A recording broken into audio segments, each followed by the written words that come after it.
नमस्कार दोस्तों, कैरियरटेक ऑनलाइन की तरफ से आपका इस वीडियो में स्वागत है।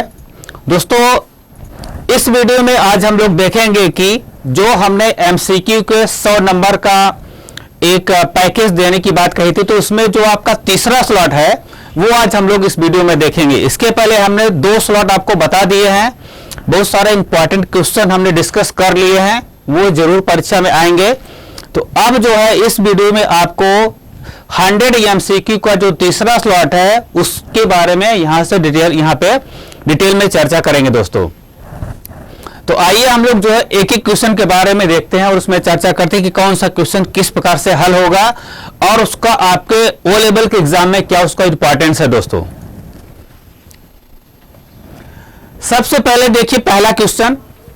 इस क्वेश्चन में पूछा गया है कि प्रोग्राम का आउटपुट क्या होगा दोस्तों। जैसा कि आप जानते हैं पाइथन जो है एक प्रोग्रामिंग लैंग्वेज है, तो मैक्सिमम क्वेश्चन जो है वो प्रोग्राम से ही रहेंगे, यानी जो थ्योरी में रहेगा वो प्रोग्राम से ही रिलेटेड रहेगा। तो आपको प्रोग्राम को ध्यान से पढ़ लेना है, समझ लेना है।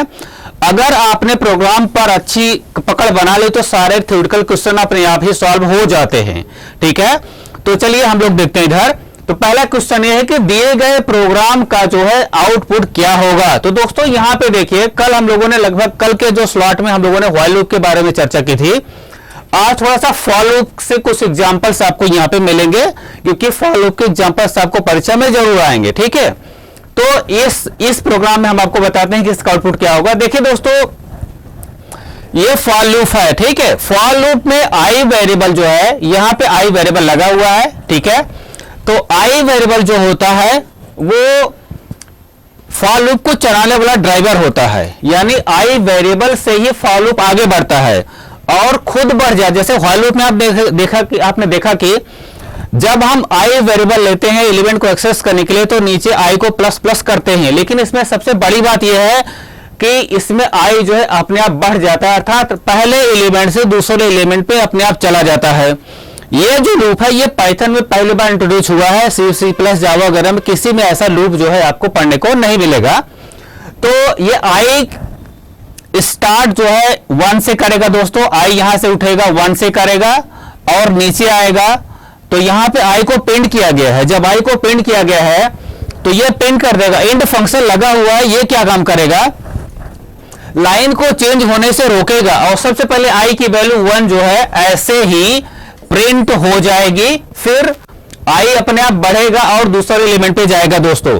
तो आई यहां पे पहुंचेगा, जैसे आई यहां पे पहुंचेगा फिर नीचे आएगा और आई की वैल्यू प्रिंट फंक्शन से प्रिंट हो जाएगी दोस्तों। उसी लाइन में आई की वैल्यू प्रिंट हो जाएगी 2, फिर आई यहां से उठेगा और नेक्स्ट एलिमेंट पे जाएगा और आई की वैल्यू 3 हो जाएगी और नीचे आएगा, प्रिंट फंक्शन के द्वारा आई की वैल्यू प्रिंट हो जाएगी, तो यहां पे हो जाएगी 3। तब तक दोस्तों देखिए एलिमेंट सारे खत्म हो चुके हैं और ये लूप टर्मिनेट हो जाएगा। जैसे लूप टर्मिनेट होगा तब तक आपकी लाइनों में 1 2 3 प्रिंट हो चुका होगा। तो इस अगर आउटपुट को मिलाएं तो देखते हैं दोस्तों, जो पहला वाला आंसर है वो बिल्कुल सही है। तो पहला वाला आंसर इस प्रोग्राम का आउटपुट होगा।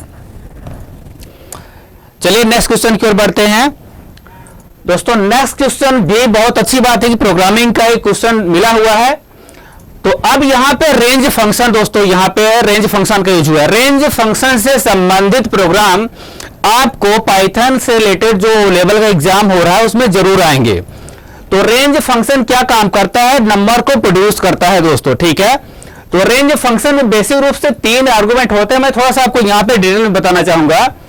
जैसे ये रेंज फंक्शन है ना दोस्तों, ये है रेंज फंक्शन। तो ये जो होता है वो स्टार्टिंग होता है और ये जो होता है वो स्टॉप वैल्यू होती है और ये जो होती है वो स्टेप वैल्यू होती है दोस्तों। ठीक है, ये ऐसा होता है। तो जो स्टार्टिंग वैल्यू और स्टॉप वैल्यू, स्टेप, ये होता है stop value, stop stop value और यह है स्टेप वैल्यू। एक मिनट दोस्तों, इसको और अच्छी तरह समझ लेते हैं क्योंकि ये इंपॉर्टेंट क्वेश्चन में से एक है। ठीक है, जैसे देखिए, हाँ, ये है रेंज फंक्शन दोस्तों। ये हमने लिखा रेंज और ये है स्टार्टिंग। यस मतलब स्टार्टिंग और ये है स्टॉप, एस टी पी मतलब स्टॉप, और ये है step, S T E P step. ये 3 प्रकार के आर्गुमेंटेड फंक्शन लेता है। तो इसमें देखिए एक ही वैल्यू दे दी गई है, तो समझिए दोस्तों अगर एक ही वैल्यू दे दी गई है तो यहां पे कंसीडर करना है, क्योंकि ये जो स्टार्ट वैल्यू होती है वो अंडरस्टूड होती है। अगर कुछ नहीं वैल्यू दी गई है तो वो 0 से स्टार्ट होता है, और स्टॉप वैल्यू यानी कहां तक जाके रुकेगा ये होता है। स्टेप वैल्यू मतलब एक जो है अल्टरनेट वैल्यू को प्रिंट करता है ये। तो अगर एक ही वैल्यू दे दी गई है दोस्तों तो ये जो है स्टॉप वैल्यू के रूप में कंसीडर करेगा, क्योंकि स्टार्ट वैल्यू और स्टेप वैल्यू यहां पे ऑप्शनल होते हैं। मतलब ये दोनों नहीं भी देंगे तो चलेगा, मतलब अगर आप एक वैल्यू दिए तो सीधा वो स्टॉप वैल्यू पे कंसीडर करेगा। तो इस हिसाब से अगर हम इसको स्टॉप वैल्यू मानते हैं तो अगर हम स्टार्टिंग ऑप्शनल होता है, अगर आप देंगे तो ठीक है, नहीं देंगे तो अपने आप 0 से स्टार्ट हो जाएगा। तो यहां रेंज फंक्शन जो है 0 से नंबर को प्रोड्यूस करेगा दोस्तों, तो 0 से प्रोड्यूस करेगा और स्टॉप वैल्यू जो होती है उससे कम तक जाता है। तो ये 5 दिया है तो 4 तक जाएगा, ठीक है। तो ये जो नंबर प्रोड्यूस करेगा वो 0 प्रोड्यूस करेगा, 1 प्रोड्यूस करेगा, 2 प्रोड्यूस करेगा और 3 तथा 4 प्रोड्यूस करेगा, क्योंकि 0 से स्टार्ट हो रहा है, स्टॉप से एक कम तक जाएगा। तो इस रेंज फंक्शन से हमको जो है 0, 1, 2, 3, 4 के नंबर मिल जाएंगे। अब वो नंबर आई के द्वारा एक्सेस कर लिए जाएंगे, ठीक है। आई यहां नंबर को एक्सेस करेगा और नीचे प्रिंट कर देगा। इस प्रकार से दोस्तों अगर हम आंसर से मिलाएं उसको, जो नंबर जनरेट कर रहा है रेंज फंक्शन, तो जो तीसरा आपका आंसर है वो सही है, क्योंकि पहले आई निकलेगा, 0 को रीड करेगा और प्रिंट करेगा, फिर आई अपने आप बढ़ेगा, नेक्स्ट एलिमेंट पे जाएगा, 1 को रीड करेगा, यहां पे पिन करेगा, फिर ऐसे ऐसे 2, 3, 4, मतलब ये जो आपका तीसरा ऑप्शन है वो बिल्कुल सही है दोस्तों, ठीक है। 0 से लेके 4 यानी 5 है तो 0 से स्टार्टिंग होगी और तथा 4 तक जाएगा, स्टॉप वैल्यू से कम तक जाता है। तो इसको आप अच्छी तरह से समझ लीजिएगा, इस रिलेटेड क्वेश्चन आपको जरूर मिलेंगे दोस्तों। अब ये है तीसरा क्वेश्चन। तीसरा क्वेश्चन जो है ये भी रेंज से रिलेटेड है, ठीक है। तो यहां पे तीनों आर्गुमेंट दिए गए हैं, सबसे बड़ी बात ये है अब इसको समझना है दोस्तों, ठीक है। ये हो गया जैसा कि हमने कहा था, ये है स्टार्ट और ये है स्टॉप और ये है स्टेप। स्टेप वैल्यू ये होती है, ठीक है। ये होता है स्टॉप मतलब स्टॉप वैल्यू। एक मिनट दोस्तों ध्यान से देखते रहिए आप इसको, ठीक। ये होती है स्टॉप वैल्यू यानी जहां पे जाके रुकेगा। एक बात यहां पे ध्यान देने योग्य है, ये तीसरा आर्गुमेंट अगर पॉजिटिव में होता है तो नंबर आपका सीधे स्टार्ट होता है, अगर ये निगेटिव में है तो नंबर आपका उल्टा स्टार्ट होगा। और उसी प्रकार से जो है ये बदल भी जाएंगे, तब ये स्टार्ट की जगह स्टॉप का काम करेगा और ये जो है स्टॉप की जगह स्टार्ट का काम करेगा। तो ये माइनस में है दोस्तों, तो इसका आउटपुट जो है उल्टा जनरेट होगा। जैसे कि नंबर यहां से है तो स्टार्टिंग जो होगी वो जो है 10 से होगी दोस्तों, ठीक है। तो स्टार्टिंग 10 से होगी, क्योंकि ये 0 से स्टार्ट होता है तो ये स्टार्टिंग यहां पे 10 से होगी, तो 10 से स्टार्ट होगी। और 1 से एक पहले मतलब 2 तक जाना है, क्योंकि स्टॉप वैल्यू से एक कम तक जाता है दोस्तों। तो स्टार्टिंग तो वहीं से स्टार्ट हो जाती है, स्टॉप वैल्यू से एक कम तक जाता है। तो एक कम का सेंस यह है कि 1 से 1 में घटाएंगे 0 आएगा, मतलब एक स्टेप पहले रुक जाता है, इसका मतलब यह है। तो 10 प्रिंट होगा, यानी यहां से वैल्यू जो जनरेट होगी वो 10 जनरेट होगी, 9 जनरेट होगी, मतलब 9, 8, 7, 6, 5, 4, 3, 2 वहीं पे जाके रुक जाएगा। तो इस आउटपुट से अगर हम देखें तो ये जो आपका 4th नंबर का आउटपुट है दोस्तों वो बिल्कुल सही है, यानी ये रिवर्स ऑर्डर में प्रिंट करेगा नंबर को और स्टॉप वैल्यू से कम तक जाएगा, मतलब 10 to 2 मतलब 10 से 2 तक। दोस्तों फिर नेक्स्ट क्वेश्चन देखते हैं। 4th नंबर का क्वेश्चन है कि निम्नलिखित में से कौन सा डेटा टाइप इम्यूटेबल है। ये इम्यूटेबल और म्यूटेबल का जो कॉन्सेप्ट है दोस्तों ये पहली बार पाइथन में इंट्रोड्यूस हुआ है। तो आपको ओ लेवल के एग्जाम में जरूर मिलेगा। तो म्यूटेबल का मतलब यह होता है कि चेंजेबल, अर्थात उसके एलिमेंट में हम कुछ चेंजेस कर सकते हैं। इम्यूटेबल का मतलब होता है हम उसके एलिमेंट में चेंजेस नहीं कर सकते हैं, उसके इंटरनल कंटेंट में हम कोई भी मॉडिफिकेशन नहीं कर सकते। थोड़ा सा मैं आपको यहाँ पे स्ट्रिंग का एग्जांपल लेकर बताता हूं। जैसे मान लीजिए हमने यहाँ पे एक स्ट्रिंग ले ली दोस्तों, इस स्ट्रिंग में हमने स्टोर किया कि राकेश, ठीक है, राकेश हमने स्टोर कर दिया। तो होगा क्या, यहाँ पे एक ऐसा बॉक्स बनेगा दोस्तों, ठीक है, ऐसा ब्लॉक बनता है, ऐसा ही ब्लॉक बन जाता है। यहाँ पे आर होगा, यहाँ पे ए होगा, यहाँ पे के होगा, और यहाँ पे ए होगा, यहाँ पे यस होगा, और यहाँ पे होगा यच, ठीक है, ये यस है दोस्तों, ठीक है। अब जीरो, यहाँ पे 0 होता है, 1 होता है, 2 होता है, 3 होता है, 4 होता है, 5 होता है, यहाँ माइनस में नंबर होता है, -2, -1, -3, -4, -5 एंड -6 होता है दोस्तों। अब अगर हम इसके इंटरनल कंटेंट में चेंज करना चाहेंगे तो हम ऐसा लिखने की कोशिश कर सकते हैं। हमने क्या किया, यस इक्वल टू 3, अगर हमने इसमें चाहा कि इसमें हम स्टोर कर दें जेड, तो हम चाहते हैं कि 3 में मतलब इसमें जो है जेड स्टोर हो जाए, तो ऐसा पॉसिबल नहीं है। तो इसलिए जो है इसको इम्यूटेबल कहते हैं, मतलब परिवर्तनशील नहीं है ये। तो उसी प्रकार से स्ट्रिंग से टपल दोनों जो तीनों जो आंसर दिए गए हैं ये सभी इम्यूटेबल डेटा टाइप हैं। तो कहने का मतलब यह है कि निम्नलिखित में से दिए गए सभी आंसर इम्यूटेबल डेटा टाइप है। तो ऑल द अबव आपका जो ऑप्शन होगा वो बिल्कुल सही होगा दोस्तों। उसके बाद आता है 5वां क्वेश्चन। इसमें पूछा गया है कि कौन सा विच of the following is a Python tuple. इसमें टपल, सेट, लिस्ट, डिक्शनरी ये सब ऐसे डेटा टाइप हैं दोस्तों जो पहली बार इंट्रोड्यूस हुए हैं, आपको पढ़ने को मिलेंगे। तो इसमें कहा गया है कि टपल कौन सा है, यानी ये जो लिखा गया है इसमें से टपल क्या है, टपल किसको कैसे हम जाने, मतलब इसमें से अगर हम देखें तो ये 3 चीजें लिखी गई, इसमें से टपल किसके द्वारा बनेगा। तो टपल के लिए क्या होता है, सबसे बड़ा आइडेंटिफिकेशन का मार्क है, टपल हमेशा जो है इस प्रकार के कोष्ठक वाले ब्रैकेट में ऐसा लगा रहता है, ये पैरेंथेसिस से बनता है दोस्तों, ठीक है। तो टपल, अब ये थोड़ा सा मैं आपको बता देता हूं, ये जो है लिस्ट के लिए है, जो इसका ब्रैकेट यूज होता है लिस्ट के लिए यूज होता है। यहां पे आप चाहे तो इसको नोट भी कर सकते हैं, ये लिस्ट के लिए यूज होता है, और ये होता है डिक्शनरी के लिए यूज, और ये जो होता है वो दोस्तों टपल के लिए यूज होता है।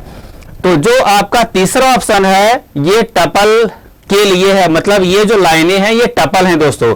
तो ये तीसरा ऑप्शन बिल्कुल सही है। नेक्स्ट क्वेश्चन है दोस्तों, निम्नलिखित प्रोग्राम का आउटपुट क्या होगा, मतलब ये जो प्रोग्राम दिया गया है इसका आउटपुट क्या होगा दोस्तों। हाँ, जैसे कि देखिए हमने बताया था कि ये जो इसका ब्रैकेट है ये लिस्ट के लिए यूज होता है, तो ये एक लिस्ट है। अब ये लिस्ट 1 नामक ऑब्जेक्ट में डिफाइन किया गया है, ठीक है।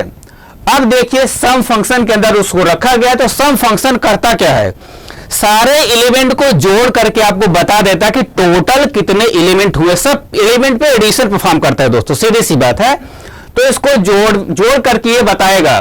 तो दोस्तों देखिए 6 हो गया और 4 हो गया, 6 4 10 होता है, 3 हो गया, अगर सबको जोड़ते हैं तो ये आ जाता है 13, 6 4 10 3 13, तो टोटल जो होता है वो होता है 13 दोस्तों। तो ये जो पहला वाला आंसर है वो बिल्कुल सही है, मतलब इसका जो आंसर है वो है 13, मतलब ए दोस्तों। नेक्स्ट क्वेश्चन है दोस्तों कि what is the output when we execute the code of the list. मतलब कहने का है कि अगर इसको हम प्रोसेस करें कमांड के लिए, तो अगर हम पाइथन का जो सॉफ्टवेयर है उस पर हम इसको रन कराएं तो इस निम्नलिखित में से कौन सा आउटपुट होगा जो उस आउटपुट से मैच करेगा। तो इसका मतलब ये लिखा एक्चुअली में ऐसा गया है, यानी हम इसको ऐसा समझ सकते हैं। देखिए दोस्तों, जब एक एक नंबर का प्रोग्रामिंग का क्वेश्चन आएगा वो लेवल के एग्जाम में, तो लिखा एक लाइन रहेगा लेकिन उसको समझना है प्रोग्राम के पॉइंट ऑफ व्यू से। तो इसका मतलब ये, अगर हमने ऐसे लिखा, ठीक है, अगर हमने ऐसा प्रिंट फंक्शन के अंदर हमने लिखा लिस्ट, ऐसा लिस्ट लिख दिया और मान लीजिए हमने ब्रैकेट में जो है वो ही लिख दिया, टोटल हेलो लिख दिया, ठीक है, ये हेलो हमने लिख दिया, ये ऐसा। अगर हम ऐसा इसको प्रोसेस कराते हैं तो निम्नलिखित में से आउटपुट क्या होगा? तो ध्यान से देखिए दोस्तों, ये लिस्ट फंक्शन है, ये दिए गए स्ट्रिंग को लिस्ट में कन्वर्ट कर देगा।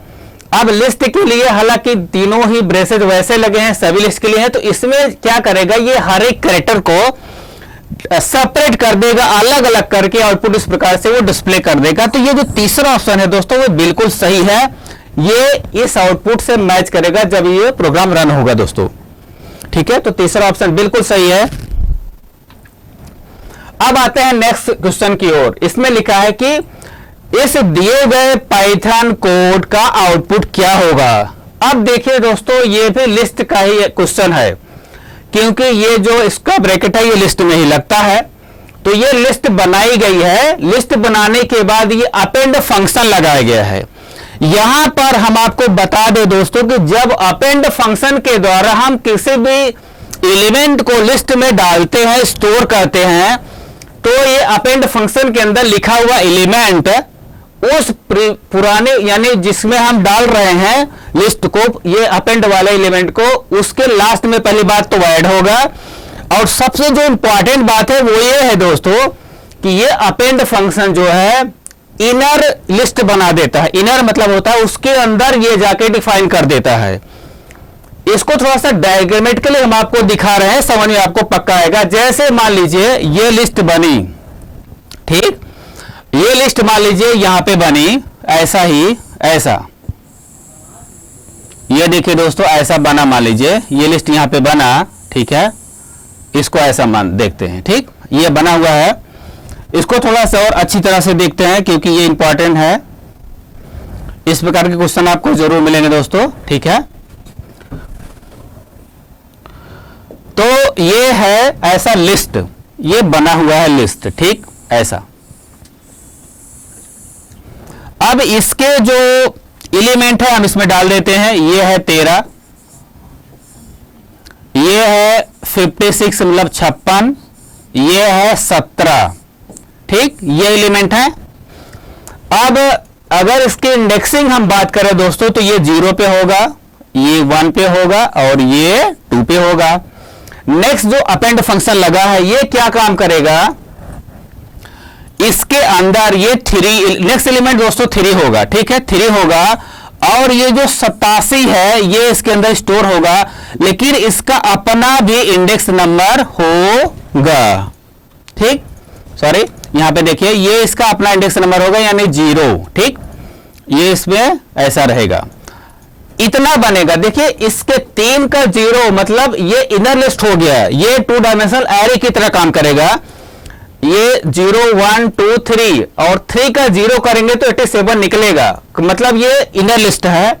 और जब हम एक्सटेंड के द्वारा करेंगे तो ये जो 45 है वो नेक्स्ट एलिमेंट पे जाएगा, यानी ये 4 पे जाएगा, यानी ये हो गया 45, ठीक है, और ये हो जाएगा 67, यानी ये 5 एलिमेंट पे जाएगा। तो कुल मिला के यहां पे बात ध्यान देने योग्य ये है कि ये जो अपेंड फंक्शन है ये इनर लिस्ट की तरह इस एलिमेंट को इसके अंदर स्टोर करता है। तो यहां पे ये बताना है कि अगर ये एग्जीक्यूट होता है, प्रोसेस होता है, तो इसका आउटपुट क्या होगा दोस्तों। तो इस हिसाब से देखिए इसमें मिलाइए कौन से आउटपुट में कौन सा एलिमेंट वो 87 ऐसा है जो इनर लिस्ट के रूप में है। तो ये जो सी वाला है देखिए दोस्तों, यहां पे 87 जो है इनर लिस्ट की तरह दिखाई दे रहा है। तो ये तीसरा जो ऑप्शन है वो बिल्कुल जो है वो सही है दोस्तों, ये दूसरा ऑप्शन बिल्कुल राइट है। नेक्स्ट क्वेश्चन है कि पाइथन कोड का आउटपुट क्या होगा। यहां पे थोड़ा सा सिंपल ये प्रोग्राम है, यहां पे देखना है। अगर ये लिस्ट है, इसके अंदर एलिमेंट है 6310, अगर हम लिस्ट इनटू मल्टीप्लाइड बाय 2 करते हैं तो होगा क्या, ये जस्ट पूरे एलिमेंट को आपस में ले मल्टीप्लाई नहीं करता है दोस्तों, ये सारे एलिमेंट को उतनी बार कर देता है जितना आपने मल्टीप्लाई किया हो। जैसे हमने लिस्ट मल्टीप्लाइड बाय 2 किया है तो ये 2 बार जनरेट कर देगा। तो जो इसका आउटपुट होगा, अब देखिए दोस्तों, 6310 फिर से 6310 आ जाएगा। तो ये किसमें है हमको, हाँ ये देखिए देखो 6 है 3 है, ये नहीं, बिल्कुल नहीं, ध्यान से देखना है। आप यहां पे लिख लीजिए 6 है 31 है, 0 है, फिर एक बार फिर से यही 6 31 0। अब इसको मिलाइए दोस्तों, तो ये जो दूसरा ऑप्शन है वो बिल्कुल करेक्ट है, यानी 2 बार वो हो जाएगा, तो ये दूसरा ऑप्शन करेक्ट है, आप इसको करेक्ट लगा लीजिए।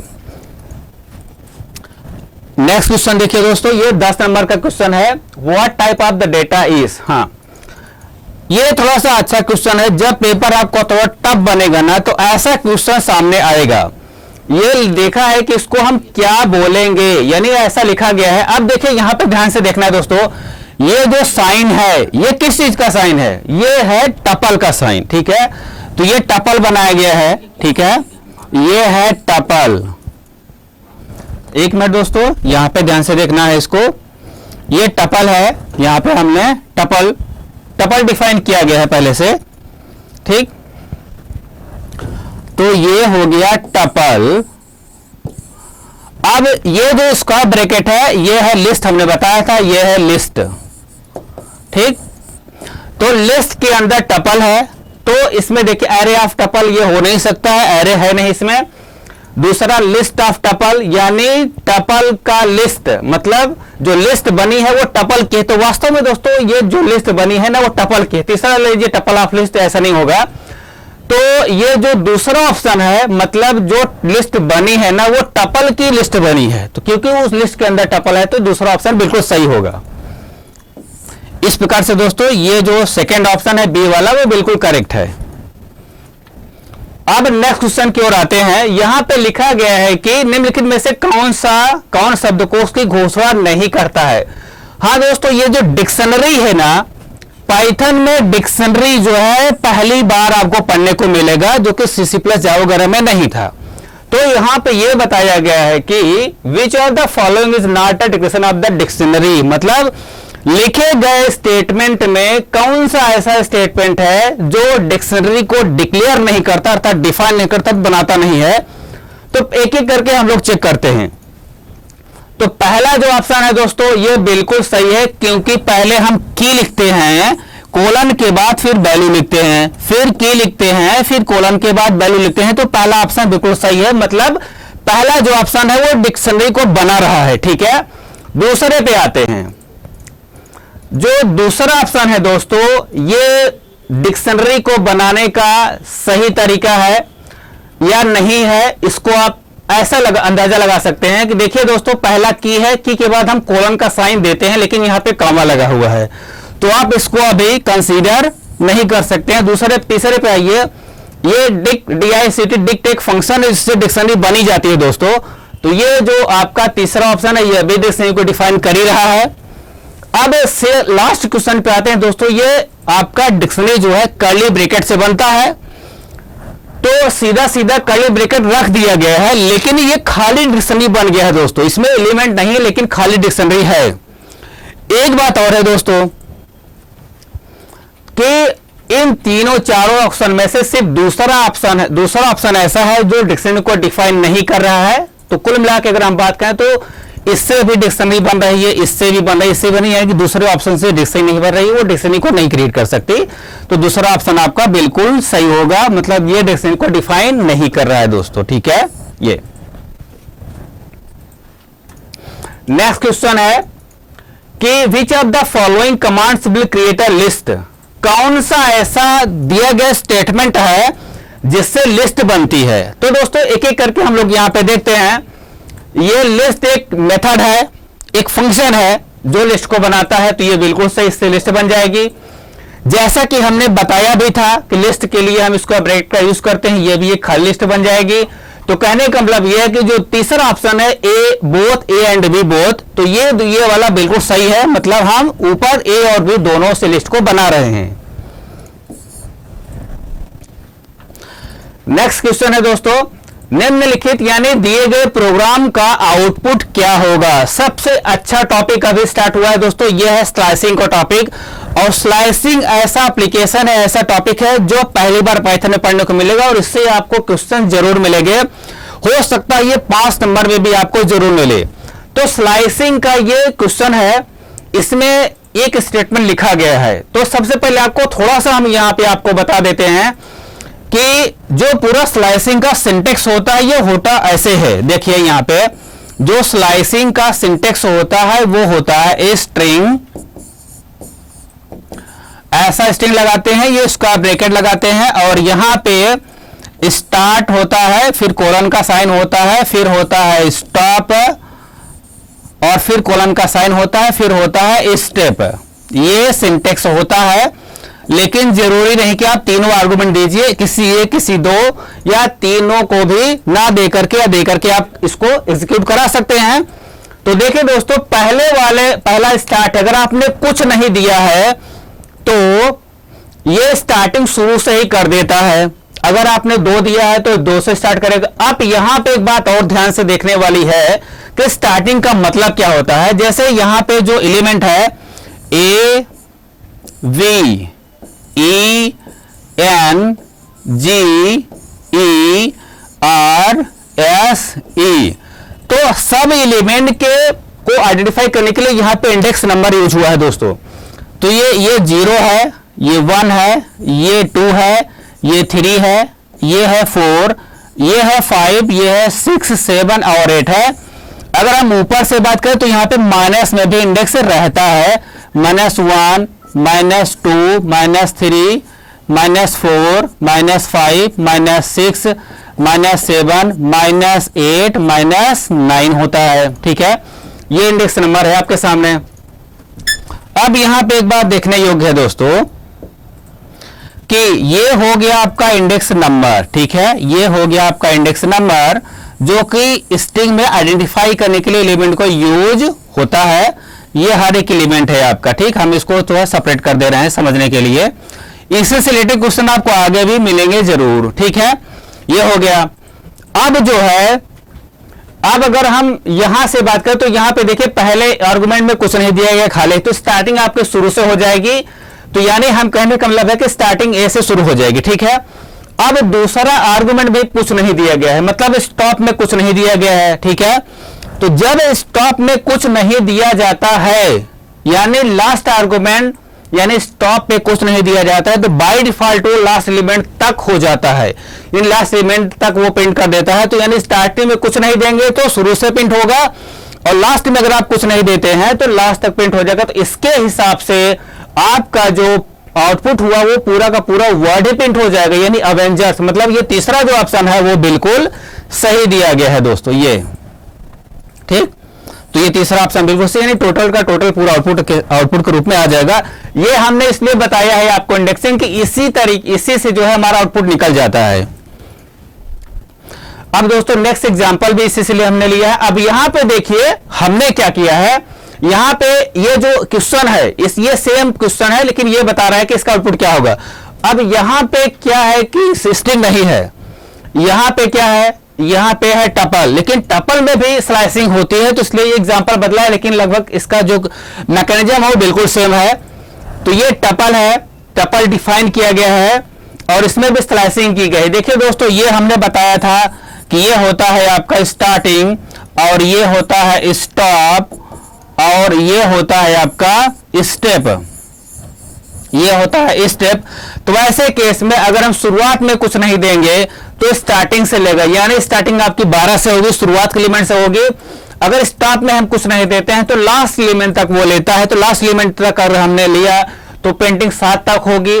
स्टेप वैल्यू में क्या होती है दोस्तों, बाय डिफॉल्ट अगर हमने कुछ नहीं दिया तो 1 मान लेता है वो, यानी अगर आपको एक एलिमेंट स्किप करना होता है तो 2 देते हैं, 2 एलिमेंट स्किप करना होता है तो 3 देते हैं। तो यहां पे अगर आपने 1 दिया है यानी 1 अंडरस्टूड है तो स्किप 0 होगा, अर्थात सारे एलिमेंट प्रिंट हो जाएंगे दोस्तों। तो टोटल का टोटल एलिमेंट आपका प्रिंट होगा। तो ऑप्शन है आपका, देखिए ये जो टोटल एलिमेंट है फर्स्ट नंबर वाला वो पूरी तरह से मैच कर रहा है। तो जो पहला क्वेश्चन होगा, क्वेश्चन का आंसर पहला वाला होगा, वो बिल्कुल सही होगा दोस्तों। ठीक है, अब आते हैं अगले क्वेश्चन की ओर। इस दिए गए प्रोग्राम का आउटपुट यहां आपको बताना है। अब यहां पे क्या किया गया है, जो आपका थर्ड आर्गुमेंट है उसको माइनस में यूज किया गया है। तो दोस्तों जैसे रेंज फंक्शन माइनस में उल्टा प्रिंट करता है, यानी वैल्यू को उल्टा प्रिंट करवा सकते हैं उससे, वैसे यहां पे भी जब हम स्लाइसिंग देखिए। और एक बात, सबसे बड़ी बात है दोस्तों, ये क्या है, ये जो है लिस्ट है, स्लाइसिंग हम लिस्ट में भी कर सकते हैं, तो ये लिस्ट ही है, लेकिन सारी चीजें वैसे की वैसे चलेंगी। तो यानी यहां पे जब हम इसको माइनस में देंगे नंबर को, तो पेल्टिंग उल्टी करता है दोस्तों, ठीक है। अगर हम नंबर को माइनस में देते हैं तो ये उल्टे पेंटिंग करता है, ऐसा इसको बना दिया गया है। तो अब उल्टे पेंटिंग के हिसाब से अगर हम इसको देखें तो यहां पे कुछ नहीं दिया गया, इसका मतलब ये स्टार्टिंग जो है लास्ट इस एलिमेंट से करेगा, ठीक है। यहां पे कुछ नहीं दिया गया है ये, लेकिन एंडिंग जो है यहां तक करेगा। अब ये स्टार्टिंग माइनस में है नंबर, तो स्टार्टिंग ये राइट साइड से करेगा, लेफ्ट की ओर आएगा, ठीक है। अब अगर स्टार्टिंग करते हैं तो जैसा कि हमने आपको बताया कि अगर एक एलिमेंट को स्किप करना है, अल्टरनेट करना है, तो 2 देना पड़ेगा। तो यहां पे 2 दिया है, तो मतलब एक हट जाएगा, स्किप हो जाएगा, अल्टरनेट प्रिंट होगा, मतलब 7 प्रिंट होगा, 7 प्रिंट होगा। उसके बाद जो है एक 6 हट जाएगा, क्योंकि 2 दिया है तो एक कम हटता है। अगर यहाँ पे 3 दिया होता तो 2 हट जाता, 2 दिया है तो 1 हट जाएगा, मतलब 1 प्रिंट नहीं होगा, तो 6 हट जाएगा, 5 प्रिंटिंग होगी, और फिर 5 प्रिंटिंग होने के बाद 4 हट जाएगा, फिर 3 प्रिंट होगा, 3 प्रिंट होगा, और 3 प्रिंट होने के बाद 12 हट जाएगा, तब तक जो है आपकी लिस्ट खत्म हो जाएगी। तो यानी इससे रिलेटेड जो ऑब्जेक्ट जो आउटपुट है वो क्या है, 7 5 3, अर्थात बी वाला, मतलब कहने का कि ये जो है बी वाला ऑप्शन आपका बिल्कुल सही है दोस्तों। अब जो है नेक्स्ट प्रोग्राम देखते हैं। अगले इसमें भी देखिए दोस्तों, स्लाइसिंग की गई है, स्ट्रिंग का ही प्रोग्राम है। इसमें थोड़ा सा आपको कंसीडर करना है, इससे रिलेटेड प्रोग्राम पर जरूर से जरूर मिल सकते हैं दोस्तों। 1 नंबर में नहीं, 5 नंबर भी पूछ सकता है, और 2 प्रोग्राम भी मिल सकते हैं। तो इसको थोड़ा सा ध्यान से देखिएगा, यहाँ पे हम कुछ बना के दिखा रहे हैं आपको। अगर हम वैसा इंडेक्सिंग ही यूज करें जैसा कि हमने आपको इसके पहले बताया था, तो आप उसको समझ करके आप इसका आंसर आसानी से दे सकते हैं। जैसे देखिए यहाँ पे 1 हमने लिखा, बहुत ही ध्यान से समझना है, ए वी हमने लिखा, ई हमने लिखा, एन लिखा और जी लिखा दोस्तों, फिर ए लिखा, फिर उसके बाद आर लिखा, फिर यस लिखा, फिर हमने लिखा E, A V E N G E R S E. इसमें हमने थोड़ा सा इंडेक्स नंबरिंग का भी यूज कर लिया, ताकि आपको समझने में कोई दिक्कत ना हो दोस्तों। ये देखिए रेड से हमने जो है इंडेक्सिंग का यूज भी कर लिया। हमने यहां पे दिया 0 1 2 3 4 5 6 7 एंड 8 दोस्तों, ठीक है। क्योंकि पॉजिटिव में इंडेक्स नंबर दिया है तो पॉजिटिव से ये क्वेश्चन हल हो जाएगा। अब देखिए स्टार्टिंग, ये स्टार्ट है, हमने आपको बताया था ये जो है वो स्टार्टिंग है दोस्तों, यानी स्टार्टिंग पोजीशन ये है, और ये दूसरा वाला दोस्तों ये है स्टॉप, ठीक है, ये है स्टॉप। तो ऐसे केस में अगर हम उसको स्टार्ट मानते हैं और इसको स्टॉप मानते हैं तो क्या होगा, जो पहला वाला स्टार्टिंग का जो होता है आर्गुमेंट दोस्तों, वो एग्जैक्ट वैसा ही चलता है, उसमें किसी प्रकार के अंडरस्टैंडिंग अलग से नहीं होती है। तो 0 1 2 3 यानी स्टार्टिंग आपकी यन से होगी दोस्तों, ठीक है, स्टार्टिंग यन से होगी और 6 तक जाएगा। स्टॉप वैल्यू 6 होती है, जैसे कि रेंज फंक्शन काम करता है वैसा ही स्टॉप वैल्यू से एक कम तक जाता है दोस्तों। तो 6 दिया है, तो देखिए दोस्तों 6 दिया है यहां पे, तो 6 आर तक जा रहा है, उससे एक कम ई तक जाएगा, तो इसके पेंटिंग जो है ई तक ही रहेगी, मतलब एन जी ई, यानी 6 जाएगा, 6 दिया है स्टॉप, तो एक कम तक जाएगा, मतलब 5 तक ही जाएगा। तो इस हिसाब से पेंटिंग होगी 3 4 5 को इंडेक्स नंबर के पोजीशन के एलिमेंट है एन जी ई। तो आपका जो पहला ऑप्शन है वो बिल्कुल सही है दोस्तों, ठीक है। अब यहां देखते हैं नेक्स्ट क्वेश्चन है, निम्नलिखित में से कौन सा फंक्शन जो है मैथमेटिकल फंक्शन है, यानी गणित ऑपरेशन से संबंधित कौन सा फंक्शन है दोस्तों। तो इसमें बहुत ही साफ नजर आ रहा है, थोड़ा सा इजी क्वेश्चन है। जो इसकी वाटी मतलब स्क्वायर रूट का फंक्शन होता है वो जो है मैथमेटिकल फंक्शन होता है, इसको यूज करने के लिए मैथ मॉड्यूल को इंपोर्ट करना पड़ता है। थोड़ा सा एक छोटा सा एग्जांपल हम आपको देना चाहेंगे यहाँ पे, जैसे अगर हमने ऐसे यूज किया इसको इंपोर्ट मैथ, ठीक है दोस्तों, ये इंपोर्ट मैथ हो गया। अगर हम ऐसा करते हैं प्रिंट के अंदर अगर हम यूज करते हैं math dot yes Q R T, इसके अंदर हम कोई भी नंबर पास करते हैं, हमने दिया 16, तो इसका वो स्क्वायर रूट देगा दोस्तों, यानी आंसर हो जाएगा 4.0 दोस्तों। तो ये स्क्वायर रूट यानी मैथ का फंक्शन है, ठीक है। तो पहला वाला ऑप्शन बिल्कुल सही है दोस्तों। नेक्स्ट जो क्वेश्चन है वो है where is the function define. कहा गया है कि दोस्तों फंक्शन कहां पे डिफाइन होता है, यानी हम फंक्शन को कहां कहां डिफाइन कर सकते हैं या कहां कहां पे डिफाइन हुआ रहता है पहले से। तो मॉड्यूल, देखिए दोस्तों जब हम मॉड्यूल बनाते हैं तो उसके अंदर फंक्शन डिफाइन कर देते हैं, उस मॉड्यूल को इंपोर्ट करके उस फंक्शन को हम यूज कर लेते हैं। तो यानी पहला ऑप्शन पहले में यानी मॉड्यूल जो दिया है वो फंक्शन को बनाने का उचित स्थान है। दूसरा है क्लास। तो दोस्तों क्लास में तो फंक्शन ऑलरेडी हम बनाते ही हैं। आप सी में तो क्लास होता नहीं दोस्तों, सी प्लस या जावा में आप देखे होंगे कि फंक्शन को हम हमेशा जो है क्लास में भी डिफाइन करते हैं। तो क्लास में डिफाइन कर सकते हैं अनदर फंक्शन। एक फंक्शन को हम दोस्तों दूसरे फंक्शन में भी आराम से डिफाइन कर सकते हैं। तो कुल मिला के सारे ऑप्शन जो है बिल्कुल सही है, यानी फंक्शन को हम मॉड्यूल, क्लास और अन्य किसी फंक्शन में डिफाइन आराम से कर सकते हैं दोस्तों। नेक्स्ट ऑप्शन है what is indentation in Python. दोस्तों ये जो कॉन्सेप्ट है इंडेंटेशन का ये बिल्कुल नया है, साथ ही साथ वेरी इंपॉर्टेंट है, बहुत ही समझने वाली चीज है। इंडेंटेशन क्या होता है थोड़ा सा मैं आपको पहले ऑप्शन को पढ़ने से पहले आपको हम बता दे रहा हूं, उसको कंसीडर करिए, फिर ऑप्शन को हम पढ़ते हैं। जैसे दोस्तों कोई भी चीज ऐसे डिफाइन करेंगे जिसके अंदर एक ब्लॉक क्रिएट होता है तो वहां पे इंडेंटेशन का यूज होता है। थोड़ा सा मैं आपको बता दूं दोस्तों कि इंडेंटेशन के जगह सी प्लस जावा में ब्रैकेट लगते थे। जैसे इफ लगाने के बाद हम ब्रैकेट लगाते हैं, फॉर लूप लगाने के बाद या व्हाइल लूप लगाने के बाद हम ब्रैकेट लगाते हैं, डू व्हाइल लगाने के बाद हम ब्रैकेट लगाते थे, या कोई फंक्शन डिफाइन करते थे तो ब्रैकेट लगाते थे। लेकिन पाइथन में उस ब्रैकेट को हटा करके इंडेंटेशन का यूज किया गया है, मतलब एक खाली स्थान का यूज किया गया। इंडेंटेशन कुछ नहीं है दोस्तों, एक खाली जगह है जो पहले स्टेटमेंट को लिखने से पहले दी जाती है। थोड़ा सा आपको हम यहां पे लिख के बता रहे हैं। जैसे दोस्तों हमने यहां पे कोई भी छोटा सा स्टेटमेंट लिया, हमने यहां पे लिखा x इज इक्वल टू 5 और हमने यहां पे लिखा if x is equal to 5। अब यहां पे हम कोलन का साइन लगाएंगे। इसके बाद हम जो भी लिखेंगे दोस्तों, वास्तव में अगर दूसरे लैंग्वेज की बात करें तो हम लिखना स्टार्ट यहां से करेंगे, लेकिन पाइथन में जो है इंडेंटेशन में थोड़ी सी जगह हम यहां पे छोड़ेंगे। मिनिमम जो है 4 स्पेस आप छोड़ सकते हैं। वैसे तो जब इंटर की आप प्रेस करेंगे ना तो पाइथन का जो आपका वो आइडियली है वो अपने आप उतना स्पेस छोड़ ही देगा। फिर हम लिखना यहां से स्टार्ट करेंगे दोस्तों, प्रिंट। हम यहां पे मान लीजिए प्रिंट कराते हैं x को, तो ये जो खाली जगह है, ये जो खाली जगह है दोस्तों यही है इंडेंटेशन। ठीक है, यानी पहले तो ऑप्शन में, अब आप यहां पे ऑप्शन में पढ़िए कि एक मिनट दोस्तों, हेलो हेलो हेलो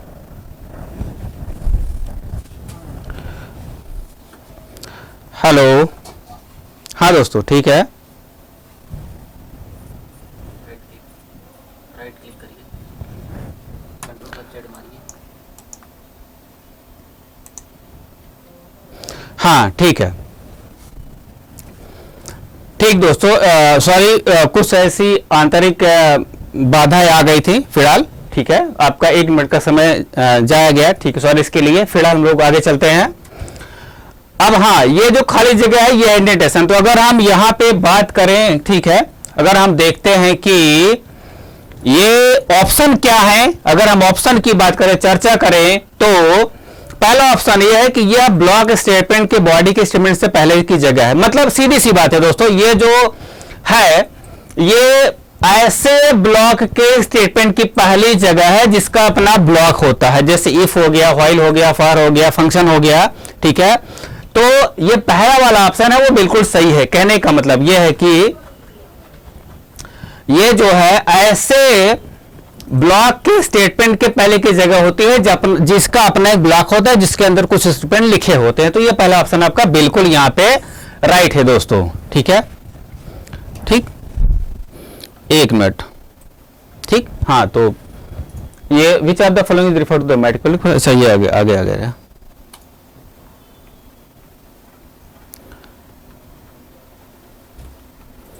ठीक, अगला ऑप्शन है कि अच्छा हाँ ये तो दोस्तों हो गया था, ठीक है आगे चलते हैं हम लोग, ये भी हाँ यही पढ़ रहे थे हम लोग, ठीक है अचानक से कुछ ऐसा हो रहा है शायद, सॉरी। अब ये पहला ऑप्शन सही है, बाकी सब गलत है, ठीक। अब नेक्स्ट ऑप्शन है, नेक्स्ट जो क्वेश्चन है वो है निम्नलिखित पाइथन कोड का आउटपुट क्या होगा। तो दोस्तों ये फंक्शन से रिलेटेड चीजें ध्यान से इसको हम लोग को देखना है कि ये दिया गया जो कोड है दोस्तों इसका आउटपुट क्या होगा, ठीक है इसका आउटपुट क्या होगा, ठीक। तो हम यहां पे थोड़ा सा इसको समझने की कोशिश करेंगे, प्रोग्राम जो भी हो थोड़ा सा समझना है तो आउटपुट उसका बहुत ही आसानी से निकल सकता है, ठीक। तो देखिए दोस्तों ये जो है ये फंक्शन है, ठीक। फंक्शन के ऊपर ये एक वेरिएबल बनाया गया है जो कि ग्लोबल वेरिएबल है दोस्तों, ठीक है।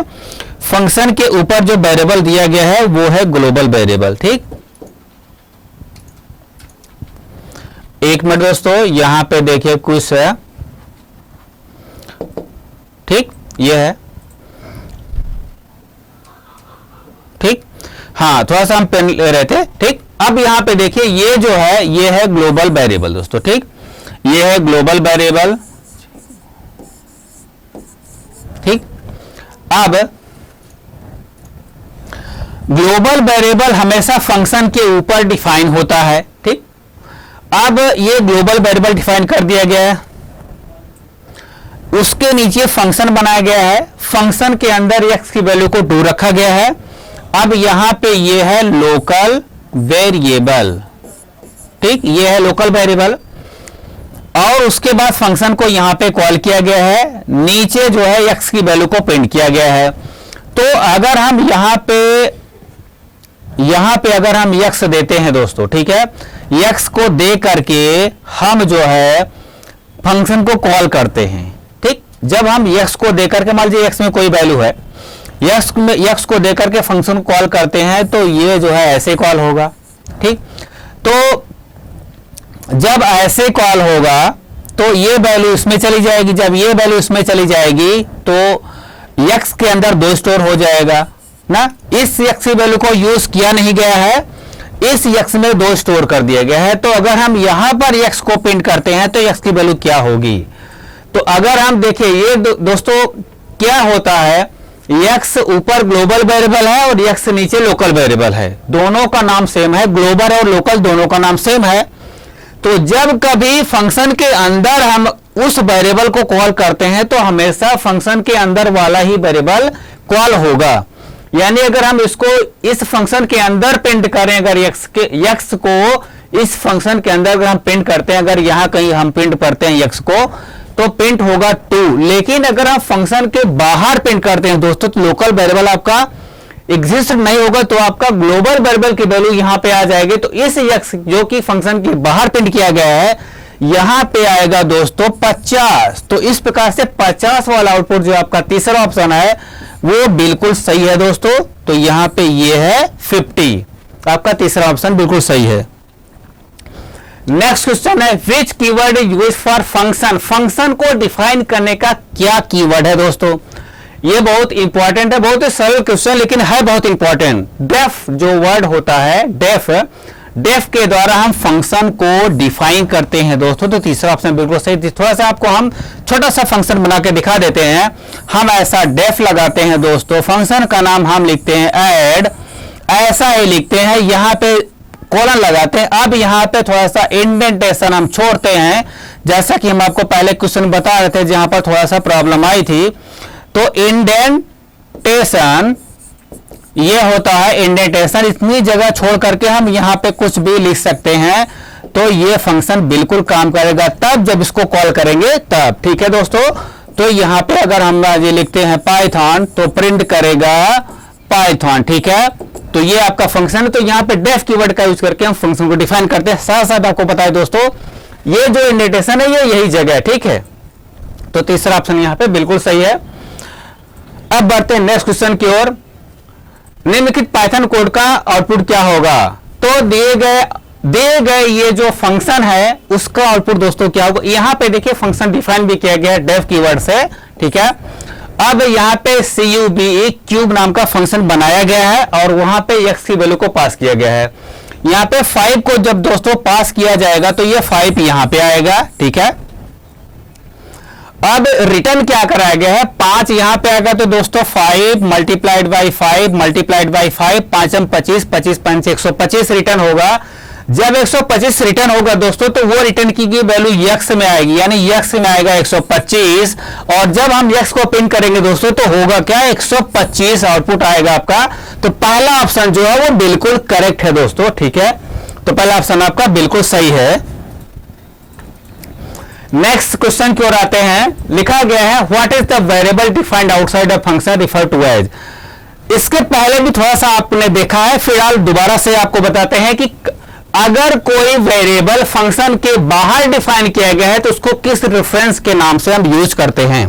तो दोस्तों ऐसा वेरिएबल जो फंक्शन के बाहर मतलब ऊपर डिफाइन किया गया है उसको हम ग्लोबल वेरिएबल मानते हैं, ठीक है दोस्तों। जो फंक्शन के अंदर होता है वो होता है लोकल वेरिएबल। तो इसमें जो दूसरा ऑप्शन है वो बिल्कुल सही है। नेक्स्ट क्वेश्चन है दोस्तों कि if a function doesn't have a return statement which of the following does the function returns. हाँ दोस्तों, ये भी आपका जो क्वेश्चन है काफी टफ है लेकिन समझने वाली बात है, ठीक है। तो इसमें यह कहा गया कि अगर फंक्शन कुछ वैल्यू, आप फंक्शन से कोई वैल्यू रिटर्न नहीं कराना चाहते हैं या कोई वैल्यू आपने रिटर्न नहीं की है तो फंक्शन जो है क्या चीज ऐसी है जो अपने आप रिटर्न कर देता है दोस्तों। तो यहां पे जो है आपको एक चीज बता दें, अगर आपने फंक्शन से कुछ रिटर्न नहीं कराया है तो बाय डिफॉल्ट वो नन रिटर्न करता है। नन मतलब होता है कि वैल्यू लेस। तो अगर आपने फंक्शन से कुछ भी रिटर्न नहीं कराया है, सिंपल अगर आपने ऐसा लिखा है जैसा हमने लिखा डेफ और हमने लिखा है ऐड, यहां पे हमने अगर फंक्शन बना दिया और हमने ऐसा कुछ भी यहां पे लिख दिया और हम जो है कोई रिटर्न नहीं करा रहे हैं, हमने यहां पे लिखा पाइथन, यहां पे लिख के अगर हमने ऐसा छोड़ दिया और हमने यहां पे इसको कॉल कर लिया ऐड, तो ऐड अगर हमने यहां पे सिंपल कॉल किया रिटर्न नहीं करा रहे हैं तो फिर भी ये रिटर्न करेगा नन, ठीक है दोस्तों। तो आपका जो तीसरा ऑप्शन है वो बिल्कुल सही है। अब ये है जो नेक्स्ट ऑप्शन है दोस्तों, लास्ट ऑप्शन है which of the following is correct in respect to the advantage of the function. ये फंक्शन के फायदे की बात कर रहा है दोस्तों कि फंक्शन का निम्नलिखित में से फायदा क्या है, अर्थात जब हम फंक्शन बनाएंगे तो क्यों बनाएंगे, क्या हमको लाभ मिलता है फंक्शन बनाने से। तो दोस्तों यहां पे देखिए पहला ऑप्शन कह रहा है कि ये क्या काम करता है, ज्यादा कॉम्प्लेक्स यानी जटिल यानी जिसमें ज्यादा समस्या होती है ऐसे प्रॉब्लम को छोटे छोटे टुकड़े में काट देता है जो कि अलग होते हैं।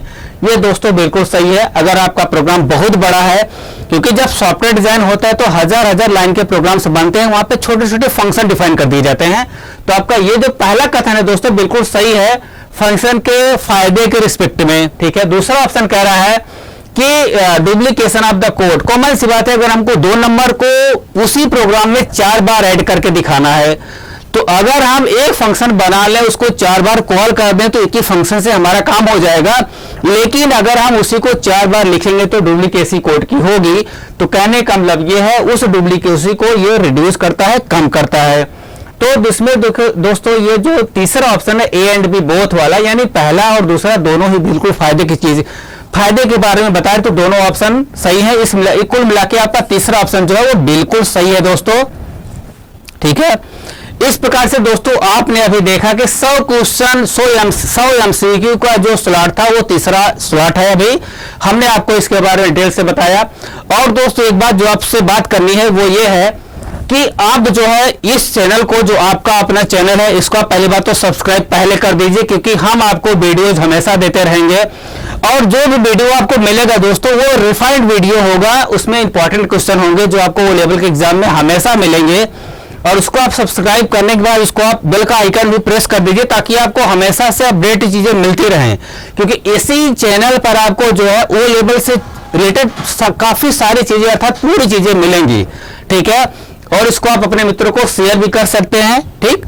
और जो भी आपको कोई भी मान लीजिए कोई भी सजेशन है, कोई भी आपको लगता है कि ये हमको बताना है या हमसे बातें करनी है तो आप कमेंट के द्वारा हमसे बातें भी कर सकते हैं, कुछ आप पूछ सकते हैं, ठीक है। तो इस प्रकार से हम लोगों ने आज देखा। तो दोस्तों नेक्स्ट जो आपका हमारा जो नेक्स्ट स्लॉट होगा वो एमसीक्यू चौथा होगा, मतलब लास्ट स्लॉट होगा, ठीक है। तो इसी स्लाइड के साथ दोस्तों नमस्कार, थैंक यू, धन्यवाद।